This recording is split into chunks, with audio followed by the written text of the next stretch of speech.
From KUNC and the NPR network, this is In The NoCo. I'm Erin O'Toole. Being diagnosed with chronic depression or bipolar disorder can be scary. These conditions can come with feelings of sadness or despair, or mood swings. But a researcher at the University of Colorado says we might be thinking too simplistically about these disorders. June Gruber is a professor of psychology and neuroscience, and she specializes in research around happiness. She recently looked into silver linings or side benefits of some common mood disorders. I always say we talk about them in terms of deficits, dysfunction, disruption, and difficulties. What we're not doing is acknowledging that it's not all a doom and gloom story. June and her research team found those silver linings can include a greater ability to cope with life's stresses, a tendency toward creativity, and a richer social life. June joined me to talk about her research, which was partly inspired by watching her father deal with struggles and benefits related to having bipolar disorder. I think many of us have family members, close friends who have histories of mental illness, who inspire us, who we love, and who we learn from. And I think my dad was really no exception here. He has a diagnosis of bipolar disorder and had some very severe periods of depression as well as mania. And on the one hand, absolutely, it was very challenging for him. He wasn't able to work for an extended period. And while that is true, he also describes the way it really transformed who he was and the way he looked at life.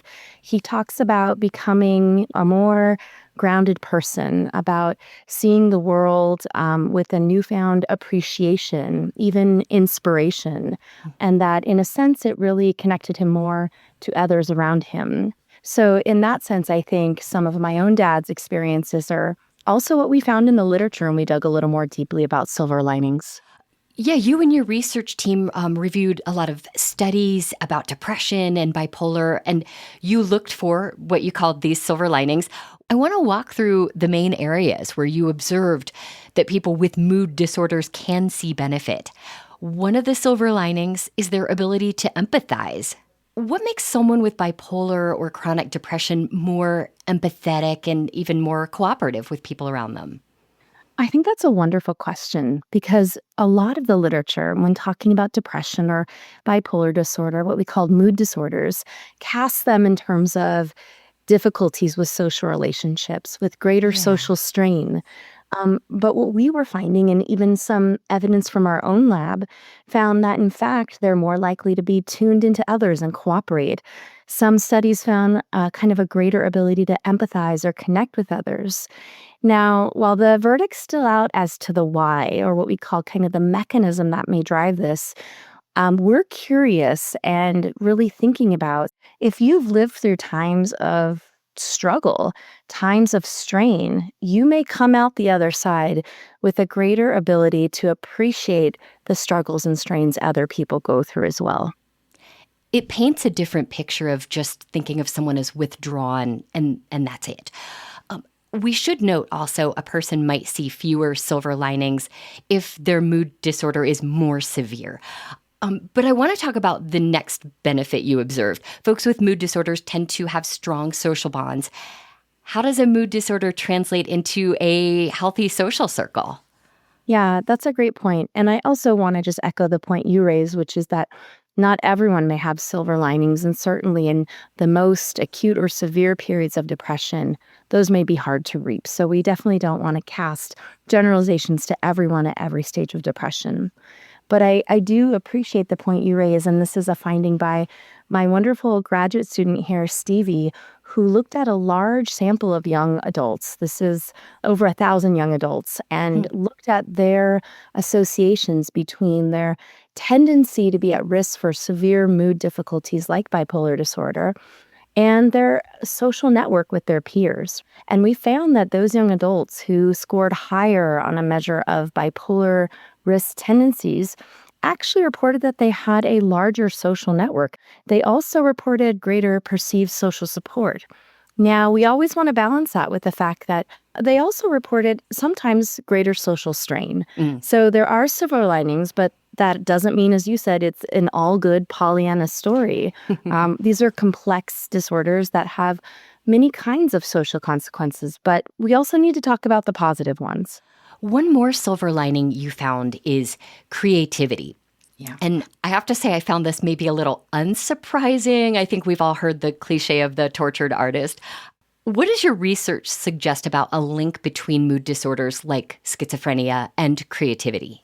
Yeah, I've long followed and really found fascinating this literature linking creativity with what we often think of as, quote, more severe forms of psychological disorders, schizophrenia, psychosis when it occurs in bipolar disorder, Mhm. and the like. And many people may even recall famous writers like Virginia Woolf, who frequently reflected on her own periods of severe depression with, opening her creative writing and understanding of the world. But beyond these kind of anecdotes, there's been some really interesting studies. There was one that really cut across over 30 studies that found these really interesting links between creativity and bipolar disorder, even more mild schizophrenia. Hmm. And the thinking is, perhaps people who have these wide ranges of mood experiences or unusual kinds of thoughts or beliefs about the world, perhaps they also open up these new windows or ways of thinking, of linking the ideas, of coming up with novel associations. All of these are part of creativity, too. You found some skepticism or resistance to your findings, including some scientific journals that didn't want to publish your work. What was their objection, and what does this tell you about how people think about these conditions? Yeah, I think we've made important progress in combating stigma towards mental health disorders, but I think we still have a ways to go, Hmm. even within our own field. For example, what you pointed out is when we first tried to publish some of our own silver linings research, we got pushback from some of our scientific peers suggesting that any differences in things like cooperation must mean that it must be a fault of individuals with depression, that perhaps they're more easily taken advantage of or maybe not advocating for their own needs.